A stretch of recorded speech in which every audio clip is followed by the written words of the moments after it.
Hello and good evening, I'm Melisa Idris. And I'm Sharaad Kuttan. You're watching Consider This, the show where we want you to consider and then reconsider what you know of the news of the day. The Penang State Government is introducing an initiative to nominate women for the State Legislative Assembly if there is fewer than 30% female representation among elected assembly persons. Now, this nomination would be based on the percentage of popular votes won by a party in an election. And this is to ensure that there will be at least 30% women representation in the State Legislative Assembly. Joining us on the show now to explain this initiative, which is called the Top Up Women Only Additional Seats, we have Chong Eng. She's the Penang State Exco for Women and Family Development. Good evening, Chong Eng.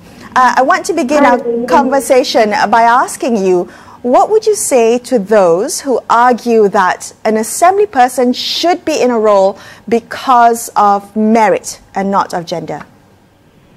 Of course, even with this top-up woman additional seat is based on merit. It's not just gender, but just that now in the state assembly, I mean all over the country, the women are always underrepresented. Yeah? It is because of a lot of cultural barriers and structural barriers. And women are in the politics much later than men. And that's why there is a non-level playing field. And this top-up system is just to speed up the minimum target that is 30% that we hope women can get into the state assembly. So there is definitely merit. It's not by just gender. Chong Eng, I want to ask you if you think this initiative might be a disincentive for political parties to actually begin a process of reform themselves internally by putting up more women candidates in elections. Yes, if they can, but then is again, all the political parties in the world, yeah, are dominated by mainly men, and this is not the time that they see, they cannot see, or most of them will think that we do not have enough women to fill the as a candidate. In fact, all over the world, there are less than 30 countries that have more than 30% of women in their parliament. And most of these countries have certain form of affirmative action, inclusive of women-only seats. But women-only seats, you will need to have a law, the electoral, law, that we must amend the law. And amend the law is a national. We have to go to Parliament. For now, what the name can do is to do this top-up women-only additional seats, which is an add-on. It's not taking away anyone's seat, which I feel it will be easier to accept at this moment. Okay. Do you anticipate resistance from this initiative? I mean, where do you see backlash coming from? I think some of the people, they don't understand. They don't read all our materials. Immediately they say this is quota, so they say no, they don't agree with quota. Even some of the women. It's not just quota. Yes, it's a minimum 30% and it's top up, but it's top up just by appointment. It also a merit because there are requirements that these women, they have to attend some course on gender perspective, or they have a proven record in some women issues. I mean, it's not like in Pahang, just recently approved. They will appoint 5 state assembly persons, just according to the ruling party. It's not according to the vote, to the popular vote. And also, not to say, for example, to fill the gap of minorities or women. Yeah, it's only up to the ruling party to appoint. This is also the system in Sabah. But for example, in Pahang, I don't see the BN Barisan National Component Party opposed to it. But I see the same component parties in Penang disagree with top-up women additional seats. I would think that they don't really understand the system. They didn't go through the whole document we have. Right, Charlie, I'm going to ask you about the question of why now. I think there's a why now question, and also what's next, especially, you know, when you've already had a system in place at local council for women's representation, now the ADUN system, the assembly. Will Exco positions, should there be much more women's representations, maybe a 30% target there? Okay, let me explain to you why now. In Penang, in 2019, we have gender inclusive policy. We approved gender inclusive policy, which stated that the man to woman ratio finally by the year 2030, that is Penang 2030, we must achieve no man to woman ratio 40% women, 40% men. And the other 20% is for men and women to compete.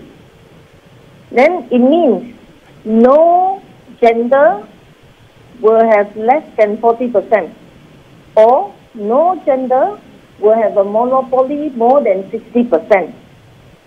And we have this since 2019, and this year we decided we will start at least 30% for the council, the local council, and the GLC board in Penang. But much earlier, we also have this 30% minimum target for MPKK, means the community development management committee.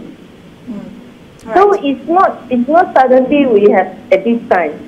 We are talking about top-up women-only additional seats since 2016, and we have studying it and considering it, and now only now that the time is right, because we have filled up the community level, council level, board level.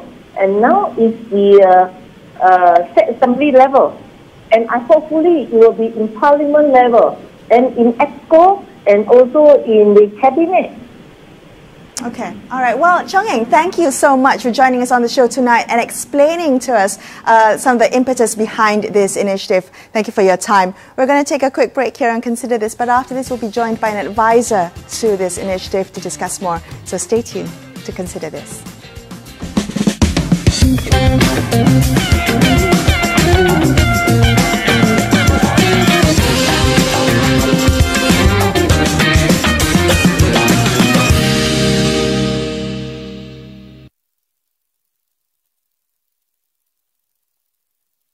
Masih belum berakhir. Pastikan setiap langkah berjaga-jaga diamalkan, termasuk kebersihan tangan, pemakaian pelitup muka dan penjarakan sosial. Marilah kita sama-sama hapuskan virus ini sepenuhnya. Ayuh berdisiplin.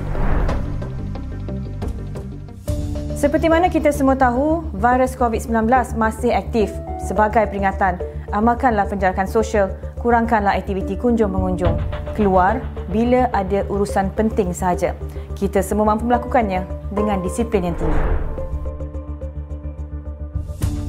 COVID-19 masih belum berakhir. Pastikan kita sentiasa berdisiplin dalam mengelakkan 3S, iaitu kawasan yang sempit, sesak serta tidak sembang dalam jarak yang dekat.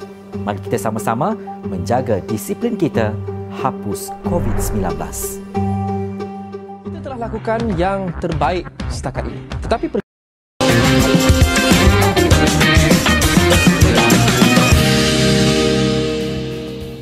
Hi, thanks for staying with us. You're watching Consider This. I'm Melisa Idris. With me is Sharaad Kuttan. Let's continue our look at the Penang government's initiative to nominate women for the State Legislative Assembly if there are fewer than 30% female representation among elected assembly persons. Political scientist Dr Wong Chin Huat joins us on the line now. Chin Huat, we understand that you're an advisor to this project. Now, I'm wondering, what issues did you grapple with that was particularly difficult when thinking through this initiative? The biggest challenge is to tell Malaysians, and Penangites in particular, that a new paradigm is possible. Because most people get stuck with the system that we have, and they have trouble thinking out the box. This top-up women-only additional seats is a roundabout way to introduce a new electoral system, a mixed member system. So other than the first past the post, we can also have list PR. And so this is a roundabout way to do that. Chin Huat, I understand that, in this initiative, that you were very scrupulous about not breaching the federal constitution, but it did seem to suggest that there is wiggle room for state governments to operate and think of new ideas. Could you help us understand, the imagination that that was necessary to find that space to actually institute significant reform within the constraints of the constitution as it exists? Thank you so much. If we're going to introduce a list PR with multi-member constituency, then we need to amend Article 117 of the Federal Constitution, which is not possible now. However, because that the state governments, as we have seen the case of Sabah, Terengganu, and Pahang, they have the power to appoint some nominated members, and so this is the shortcut we are taking. And what would be different from all other three states, as explained by YB Chong Eng just now, is that those seats would be allocated based on the vote share of their first past the post votes. So what we are talking about a situation, imagine that once this law is implemented in Penang, come next elections, after the nomination is concluded for all the first past the post, the normal state elections, then all those parties which contest in Penang will get the chance to nominate up to 18 women candidates as a backup. So the moment that if you have less than 12 women ADUNs get elected, then we would have to pick a certain number of women to make up the 30%. And these women would come from the nominated list. So what we are talking about is that if we do not get 30% women straight away from first past the post, the votes cast by Penang voters will be counted second time at a statewide level. And then this would be, the percentage would be used to allocate the additional women's seats. So this is actually a new electoral system. But Chin Huat, can I just ask you, it seems to me that with the other states, Sabah, Pahang and Terengganu, that the extra nominated seats actually favor the government in power, whereas with Penang, the ratio coming out of the first past the post system is not altered by these additional seats. Is that correct? Yes, it's very correct. The seats you have in Sabah and Pahang are government bonus seats meant to strengthen the government position. In Terengganu is women top-up, women and minority top-up seats, but because it's purely controlled by the state government, it also becomes government bonus seats. Okay. I wanted to ask you, Chin Huat, not beyond the political party representation, I wanted to know how this initiative could come across to the public. The knee-jerk reaction would be to think this as a quota, but how else should the public be thinking about it? Let me talk about two exciting things. First is the electoral system change as a way to overcome malapportionment and gerrymandering. Second is that to make our state legislature more effective. Because currently, with members coming from constituencies, our members, our ADUNs are very much stuck into constituency service. So they wouldn't have much time to do policy advocacies and so on.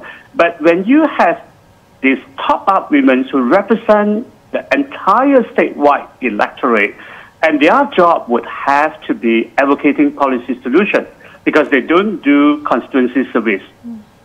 That means, as a package, that the Penang Assembly would be expected to have more select committee so that you have more concrete policy output. So what we are seeing is actually an entirely new system when this is introduced. Even if you do not have much enthusiasm for gender representation, you're going to gain from that as long as you believe in democracy. Chin Huat, I understand that one of the terms of this top-up initiative is that the women who get onto it only can serve one term as a nominated ADUN. And with the idea that I think the stated objective is to then a woman who performs as a top-up ADUN then will get onto an elected, first past the post type constituency race. But do political parties actually look at performance when choosing their candidates? Isn't there much more that goes into the mix beyond performance?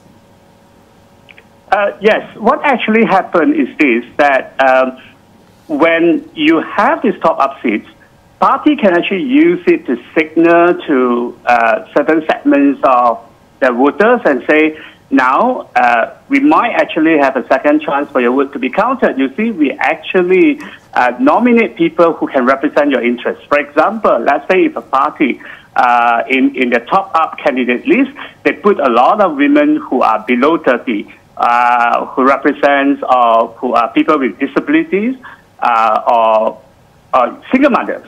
So when you are belonging to one of these groups, you look at these people, you say, well, this is a party that I should support.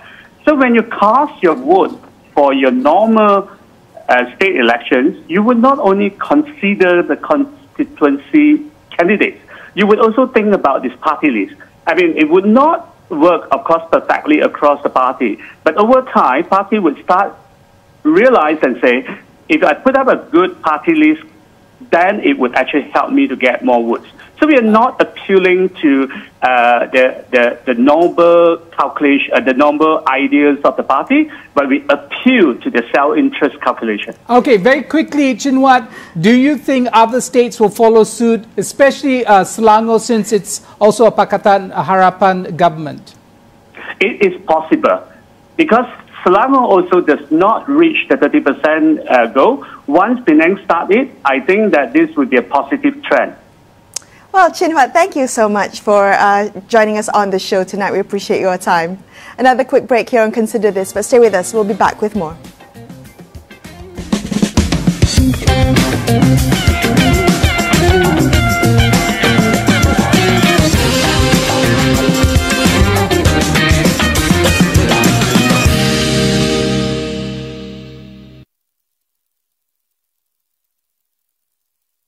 Masih belum berakhir. Pastikan setiap langkah berjaga-jaga diamalkan, termasuk kebersihan tangan, pemakaian pelitup muka dan penjarakan sosial. Marilah kita sama-sama hapuskan virus ini sepenuhnya.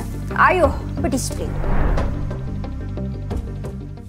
Seperti mana kita semua tahu, virus COVID-19 masih aktif. Sebagai peringatan, amalkanlah penjarakan sosial, kurangkanlah aktiviti kunjung-mengunjung. Keluar bila ada urusan penting sahaja. Kita semua mampu melakukannya dengan disiplin yang tinggi. Perang COVID-19 masih belum berakhir. Pastikan kita sentiasa berdisiplin dalam mengelakkan 3S, iaitu kawasan yang sempit, sesak serta tidak sembang dalam jarak yang dekat. Mari kita sama-sama menjaga disiplin kita, hapus COVID-19. Lakukan yang terbaik setakat ini. Tetapi perjuangan kita masih belum selesai. Kita perlu berhati-hati untuk menjaga keselamatan diri bersama-sama. Pakailah pelitup muka, cuci tangan dan bila di luar, jaga jarak yang selamat. Dalam melawan wabak ini, jangan ambil mudah dan jangan alpa. Perang COVID-19 masih belum berakhir. Pastikan setiap langkah berjaga-jaga diamalkan, termasuk kebersihan tangan, pemakaian pelitup muka dan penjarakan sosial. Marilah kita sama-sama hapuskan virus ini sepenuhnya. Ayuh berdisiplin. Seperti mana kita semua tahu, virus COVID-19 masih aktif. Sebagai peringatan, amalkanlah penjarakan sosial, kurangkanlah aktiviti kunjung-mengunjung. Keluar bila ada urusan penting sahaja. Kita semua mampu melakukannya dengan disiplin yang tinggi. Perang COVID-19 masih belum berakhir. Pastikan kita sentiasa berdisiplin dalam mengelakkan 3S, iaitu kawasan.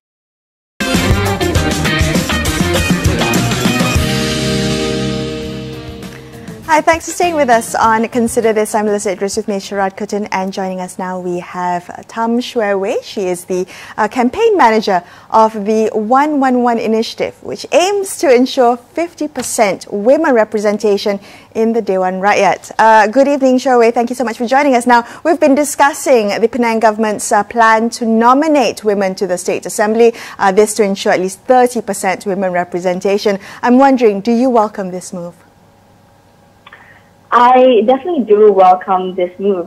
I mean, the first thing that I thought of when I heard about this was that, you know, quotas are about actually bringing fairness and equality to an otherwise imperfect system. So I would say I do welcome it with open arms, because I think having this quota system, which by the way will only be used when there isn't like 30% of women, then I think it's a very fair game to actually do that. And I think that normalizing women in leadership positions will be the longer-term outcome of this move. Sure, I'm sure as an activist, you can already anticipate the kind of resistance and arguments that are going to be used against it. What do you think are the hardest arguments to debunk? Hardest argument to debunk. I think, of course, like one of the main things that people always bring up is the idea of tokenism and meritocracy, and when there might be women politicians who are not as aligned with certain values that you would think are feminist, or things that maybe you think women politicians should fight for, then that's when I think there will be pushbacks in that. Right. But for that, I would still say that platforming and normalizing more leaders, more women in leadership positions will still have a longer-term effect of bringing about more conversations in terms of like education and childcare and women and welfare. So I think that in that sense, like the pros still outweighs the cons. Can we talk a little bit about women joining politics, women in in political representation? And the political environment in Malaysia continues to be quite hostile to women. I mean, we've seen the impact of how we treat our women leaders. Politicians get sexist commentary, they get harassment online and in person, and sometimes even threats of violence. Now, how do you deal with that? So when your peers talk to you about joining politics and they raise these concerns? I think when it comes to that, that's a very real concern, you know, like women joining politics, there are barriers in terms of like being harassed, you know, personal attacks. We've seen that happening a lot. And of course, there's also like huge financial burden for women to even want to fund their campaigns to join politics. And for that, I think the first thing you definitely need is a very strong support system if you do want to join politics as a woman yourself. But even more so, like something that we do discuss in the 111 Initiative is that we believe that for there to actually be concrete change, there needs to be legislative changes. And for that, I think that this kind of legislative changes that I'm thinking about is not something that will only benefit women politicians, but would also benefit men in politics, you know, better laws to actually regulate like personal attacks towards politicians, and also for women who might have financial burdens of trying to join politics, maybe there could be discounts for women to run their campaigns.